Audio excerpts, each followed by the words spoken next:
Parang sobrang pangit po ng mukha Kailan ko. yung pinicturan? Actually, before going in pa po ng PBB. Ay, ginawa na kayo. Lahat din, super payat po ng aking face. Unlike Ay, now. oo nga. Hindi pa naman ganun pa rin. Mas nag-bloom ka pa nga. Ay, picture. Pakita mo sa kanila yung ID mo. Ano ka ba? Tanggap ka nila, no? Ay. Pagpasok mo pa lang, mahal ka na nila. Ito guys, ang aking ID na sobrang pangit ko dyan. Grabe laro! Hindi mo lang naganap ng picture na ba? Slayable ako. Pero yeah, thank you ABS-CBN ng aking ABS-CBN. May ID na siya. Pero wait lang, bago tayo mapunta sa ibang laban, di ba nakalagay dito si Ashley Sofia. Yung Fiang, ay hindi ko sure kung na-explain mo na sa iba. Okay. Ako hindi ko pa alam kasi, sorry. Ba't naging Fiang? Okay, my real name po is Ashley Sophia Desmet. Pero hindi ko sasabihin yung iba mo lang. Oh. Pero yun lang yung sinasabi ko talaga yung social media. Kasi, kaya siya po naging Fiang kasi meron po akong management before. And then, or until now naman, parang dalawa po kami Sophia doon. So pag tinatawag kami, dalawa kami nanay yun. So kasi, Sophia po, parang yung Fia. Fiang. Fiang. So parang, isa na lang nagliliyon. Fiang. Ako lang yung... Pero di ba yung friends of Fiang?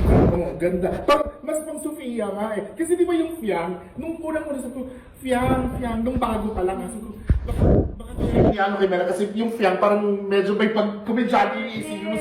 Si Fiang. Pero, leading lady. Bakit? Leading lady. Okay, so syempre importante ang ID para makapasok sa building. Ang Ano pang aking naman? pong AirPods. Oh. Dahil gusto ko po laging naka-AirPods. Kasi madalas po akong naka... Oh. naka-phone. Tulala. Tulala po, like may kausap lang ako na... Oo. Hindi, pero nag-gets ko. Oo. Na-friend. May kausap ako everyday na friend. Eh, lalo na ngayon sa kabisihan mo, yun na lang talaga ang means of parang communication. pagpahinga po, ayoko lang po na medyo maingay. AirPods lang po ako. In fairness na, is it a generation thing, yung AirPods? Mas maraming bagets akong nababagrade na talaga may AirPods. Hindi ko po alam, pero mas relaxing po kasi Yung mga kailangan ko kasi. Pero tayo sa sahig yes, lang. mas tahimik, mas relaxing pag naka-AirPods. Para alam mo na, pag naka-AirPods si Fiang, gusto ibigay mo yung moment of silence sa kailangan niya. At saka yun yung pahinga. Yes!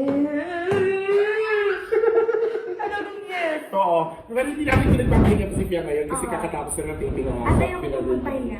Bigyan niyo pa ako ng madami. Laban lang. Sige na, kahit ang... Pero seryoso, laban ka sa ganyan. Laban lang. O yung time, gano'n. Yes.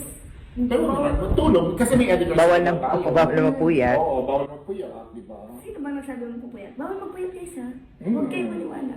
Pero siyempre dapat... Pwede magpuyat, pero ang nag-start late. Yes. Di ba? Oo. Totoo. May Andy Garcia law na tayo, so yung oras, gano'n. Totoo. Kaya guys, kayo, patulogin ng tamang oras ha. Hindi sila natutulog kakasupport sa'yo at saka kakabantay ng mga ganap mo. Huwag kayo So may ID AirPods. Yes. And then ang aking mini gloss. Ano? Kita mo lang gloss mo. Mini gloss.